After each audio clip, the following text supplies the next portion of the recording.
Welcome मित्रों, study with शरण IAS की इस नए साइंस टेक की क्लास में आपका स्वागत है। हम जानते हैं कि पीसीएस मुख्य परीक्षा, आईएएस मुख्य परीक्षा, इनकी प्रारंभिक परीक्षाओं में, स्टेट की प्रारंभिक परीक्षाओं में नैनो टेक्नोलॉजी से लगातार प्रश्न आते हैं। इसलिए इस क्लास में हम नैनो टेक्नोलॉजी के विषय में कुछ चर्चा करेंगे। इसके बाद आप जान पाएंगे कि ये टेक्नोलॉजी है क्या, नैनो स्तर पे क्या इसकी खास बात हो जाती है कि इसका उपयोग किया जाता है, इसके उपयोग के लिए डिवाइसें कैसे बनती हैं, वो डिवाइसें कैसे काम करती हैं, किन किन क्षेत्रों में इसका उपयोग किया जा सकता है, इनके बारे में इस क्लास में, इंट्रोडक्टरी क्लास में हम जानेंगे। अगली क्लास में हम इसके अनुप्रयोग के बारे में विस्तृत जानकारी और रिसर्च जो हुए हैं इसके बारे में जानेंगे। तो पहले देखते हैं कि नैनो क्या है। नैनो हम जानते हैं एक पैमाना है, जैसे मीटर है, सेंटीमीटर है, मिलीमीटर है, ऐसे ही पैमाना है, यानी 1 नैनोमीटर। फिजिक्स में हम लगातार पढ़ते आ रहे हैं, 1 nanometre is equal to होता 10⁻⁹ मीटर। ये चीज़ हम जानते हैं। इसके नीचे एंगस्ट्राम होता है, पीको होता है, तमाम सारे फेम्टो होता है। तो इससे छोटे पैमाने भी हैं, जैसे 10⁻⁹ ये नैनोमीटर। तो ये हो गया 10⁻⁹, 10⁻⁻10 एंगस्ट्राम हो गया। फिर पीको है, फेम्टो है, तमाम सारे और छोटी इकाइयाँ हैं। उनको नहीं, उन टेक्नोलॉजी में उनका उपयोग नहीं किया जाता। नैनो टेक्नोलॉजी का उपयोग क्यों किया जाता है, नैनो का उपयोग क्यों किया जाता है, यानी सूक्ष्मता का स्तर इसी को क्यों लिया जाता है, 10⁻⁻10 को क्यों नहीं लिया जाता है, 10⁻11 12 को क्यों नहीं लिया जाता है, 10⁻15 को क्यों नहीं लिया जाता है, इस लेवल की सूक्ष्मता को क्यों नहीं लिया जाता है।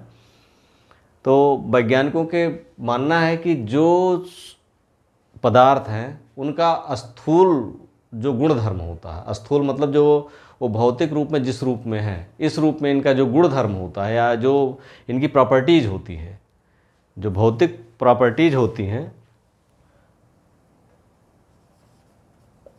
भौतिक प्रॉपर्टीज, भौतिक गुणधर्म, ये सूक्ष्म स्तर पर जब आता है, सूक्ष्म स्तर पर, नैनो स्तर पर अलग व्यवहार या चमत्कारिक व्यवहार करता है।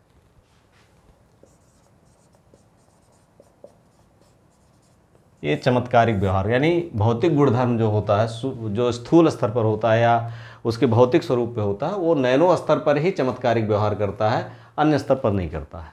इसी वजह से नैनो टेक्नोलॉजी या इस पैमाने को लिया जाता है या इस लेवल के अणुओं का, परमाणुओं का प्रयोग हम इस तकनीक में करते हैं।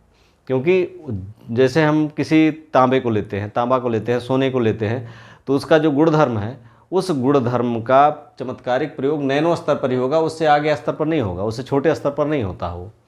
तो इसीलिए इस स्तर का प्रयोग हम, नैनो स्तर का प्रयोग हम टेक्नोलॉजी के रूप में करते हैं। अभी आगे हम देखेंगे कैसे जो है प्रयोग करते हैं।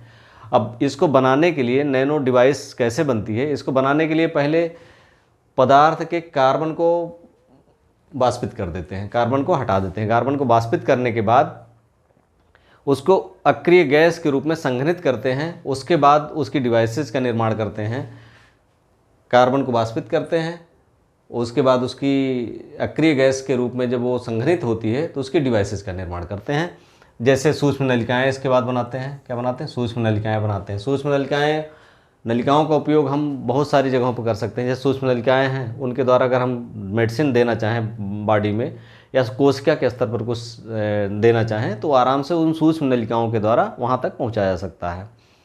कोई भी ज़रूरत की चीज़, कोई कोशिका क्षतिग्रस्त है, उसका रिपेयर करना चाहें तो इस सूक्ष्म नलिकाओं के द्वारा वहाँ पर कोई मेडिसिन पहुँचा करके, नैनो रोबोट्स को इस नलिकाओं के द्वारा पहुँचा करके उनको प्रयोग कर सकते हैं। दूसरी, नैनो माइक्रो सुई। तो नैनो सुई जो होती है, नैनो सुई के द्वारा, जैसे मान लिया कोई कैंसर की कोशिका क्षतिग्रस्त है, अब अगर हम कैंसर की दवाई लेते हैं, फिजियोथेरेपी, रेडियोथेरेपी कराते हैं, या हम इसके अलावा कीमोथेरेपी कराते हैं, तो इसमें पूरी कोशिका जो जहाँ पर वो होता है, उसके अलावा पूरे शरीर की कोशिकाएँ उससे प्रभावित होती हैं। सब मतलब सारे बाल गिर जाते हैं, सारे शरीर काला पड़ जाता है, मतलब पूरी शरीर एकदम से पूरा क्षतिग्रस्त हो जाती है, बहुत सारी समस्याएं आ जाती हैं। तो इस स्थिति से बचने के लिए क्या करते हैं, जो नैनो सुई होती है, उस सुई के द्वारा जो पदार्थ हैं हमारे, मान लें कीमोथेरेपी वाला कोई केमिकल है, उसको हमें पूरे शरीर में देने के बजाय क्या करना, उसको कैंसरग्रस्त कोशिका में ही लगा देना सीधे। अब वो जाएगा केवल कैंसरग्रस्त कोशिका को ही डैमेज करेगा, उसको ख़त्म करेगा, ना कि अन्य कोशिकाओं पर अपना दुष्प्रभाव डालेगा। तो इसका ये उपयोग है। तीसरा है रेस्पिरोसाइट। जैसे मान लें इसको हम बनाते हैं, रेस्पिरोसाइट मतलब ये होता है कि हम जानते हैं दमा, खांसी, बहुत सारी ऐसी बीमारियां हैं जिसमें सांस से संबंधित बीमारियां हैं कि आजीवन आदमी खांसता ही रहता है या दमे के बाद सांस फूलती रहती है उसकी, विशेषकर बुजुर्गों में। तो ये सारी समस्याएं बहुत जटिल स्तर पर होती हैं, लेकिन दवाओं का उपयोग करने के बाद भी इसको हम ख़त्म नहीं कर पाते हैं। लेकिन रेस्पिरोसाइट एक छोटे छोटे नैनो डिवाइसेज हैं, उन डिवाइसेज के द्वारा जहाँ जहाँ जिन जिन कोशिकाओं में, जैसे फंगस है जिसके द्वारा अस्थमा होता है, या अन्य बैक्टीरिया वायरस जो भी हैं उन कोशिकाओं को क्षतिग्रस्त किए हुए हैं, इनको जाकर के वो उनको हटाता है और उसको रिपेयर करता है, कोशिकाओं को रिपेयर करता है। तो इससे ये होता है कि जड़ से, या कह सकते हैं कि पूरी तरह से बीमारी, खांसी, जुकाम, बुखार, खांसी है, अस्थमा है, इस तरह की जो बीमारियां हैं ये सीधे समाप्त हो जाती हैं। रेस्पिरोसाइट जो डिवाइस है। Nano robot. अब नैनो रोबोट जो बनाए जाते हैं वो छोटे छोटे, बहुत ये है कि वो हमारे रक्त परिसंचरण तंत्र में ही घुल मिल जाते हैं। मान लिया हमारे हार्ट की कोई कहीं पर हमारा हार्ट क्षतिग्रस्त है, या कोई वहाँ की जो हार्ट को रक्त पहुँचाने वाली कोई धमनी है वो ब्लॉकेज है। अब ब्लॉकेज है तो उसके लिए या तो हम सूक्ष्म नलिकाओं का सहयोग लें या नैनो रोबोट का सहयोग लें। नैनो रोबोट को भेजा जाए वहाँ पे, और वो धीरे धीरे उन ब्लॉकेज को धीरे धीरे तोड़े, और तोड़ करके इतने सूक्ष्म स्तर पे तोड़ दे कि धीरे धीरे वो समाप्त हो, ख़त्म हो जाए। ऐसे रक्त परिसंचरण में हम तमाम सारे नैनो डिवाइसेज को अपने उपयोग के लिए डाल सकते हैं। और जब रक्त परिसंचरण में बस डालते हैं,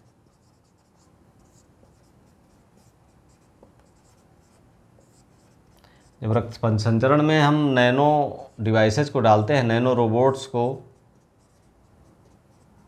तो क्या होता है कि ये जाकर के अपना काम करते हैं सारी जगहों पर। चूँकि खून हमारे हर कोशिका में जाता है, तो उनके साथ ही ये भी जाता है वहाँ पे। जिन कोशिकाओं में उसे लगता है, इस रोबोट्स इसीलिए हैं कि यहाँ पर एआई का उपयोग होता है, आर्टिफिशियल इंटेलिजेंस का उपयोग होता है, तो इसे स्वतः ये पता लगता है, इसकी ऐसी तकनीक की जाती है कि ये से पता लगता है कि कहाँ पर क्षतिग्रस्त है और कहाँ पर नहीं क्षतिग्रस्त है, या कौन सी कोशिका बीमार है, कौन सी स्वस्थ है। तो जो बीमार कोशिका है, यहाँ जा कर के ये सीधे वहाँ पर उसको रिपेयर करता है, उसकी जो क्षतिग्रस्त कोशिका है तो उसको हटाता है, और सब आकर के फिर रक्त परिसंचरण में मिल जाता है।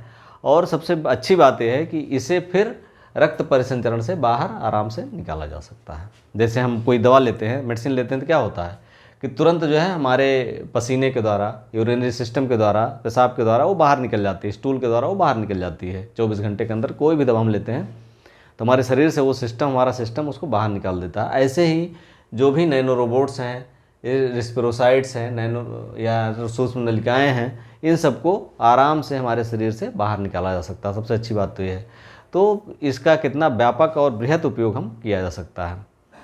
अब देखते हैं कि इसकी अवधारणा कैसे आई, ये कहाँ से आया। नैनो टेक्नोलॉजी का उपयोग सबसे पहले किसने किया, तो सबसे पहले 1959 में इसकी अवधारणा दी रिचर्ड फिनमैन ने।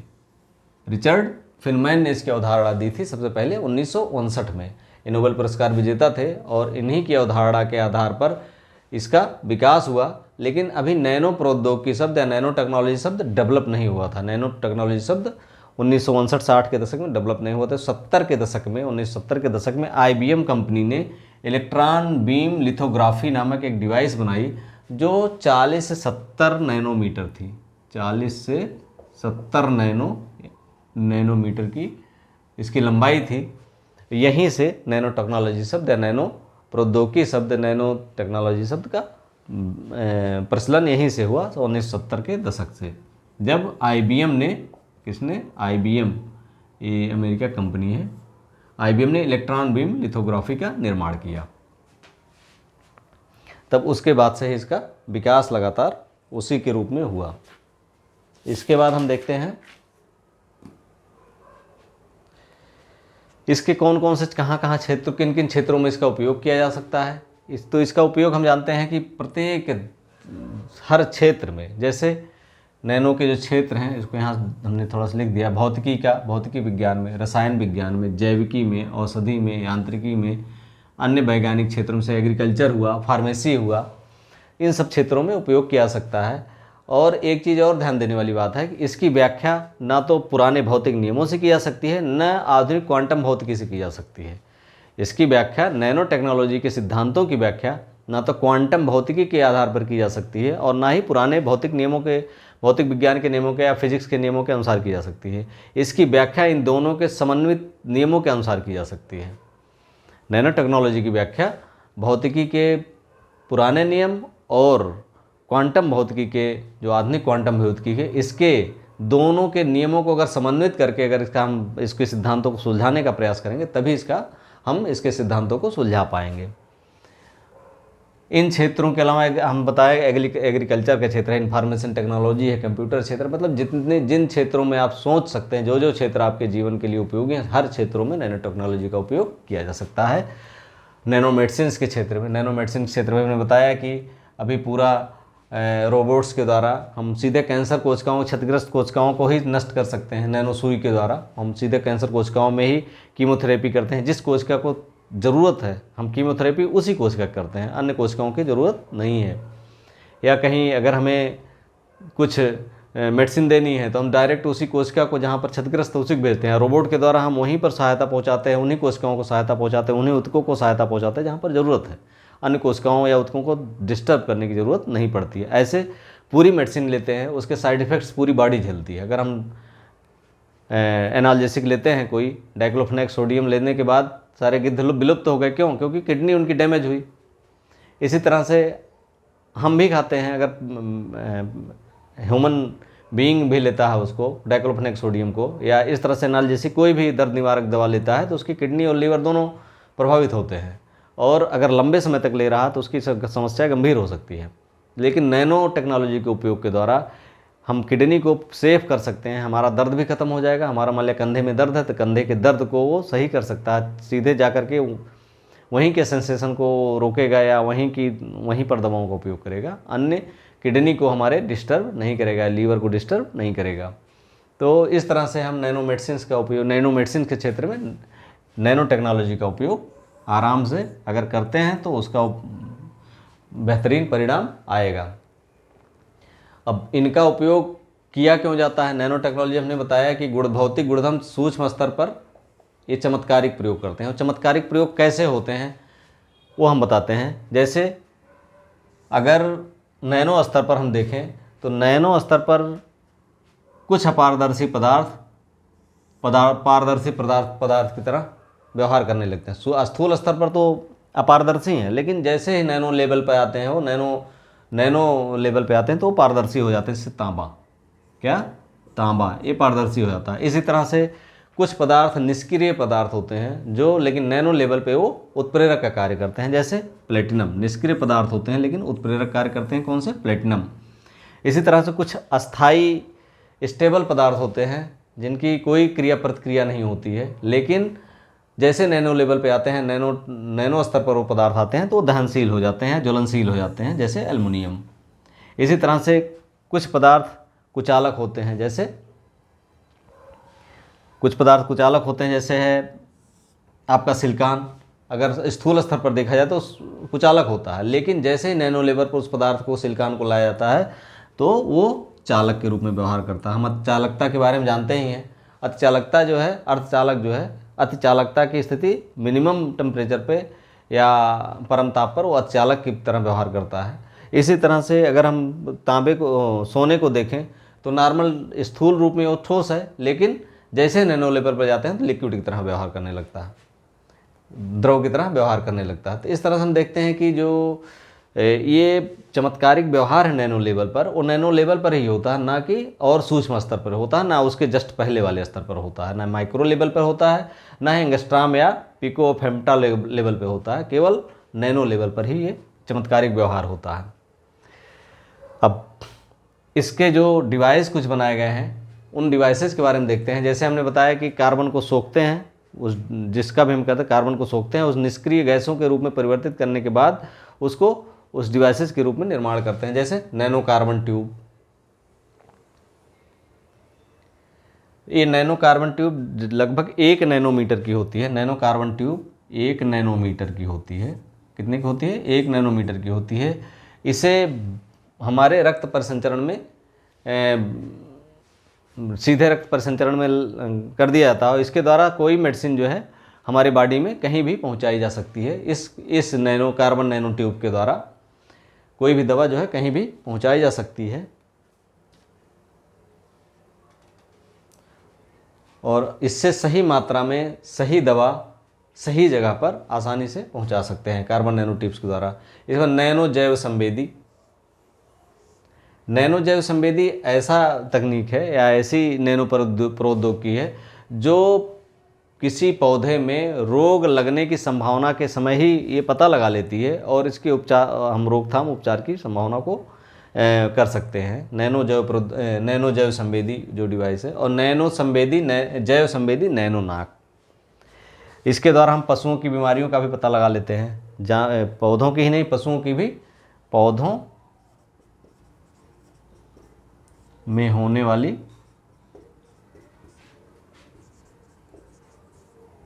संभावित बीमारियां। इसी तरह से पशुओं में होने वाली बीमारियां,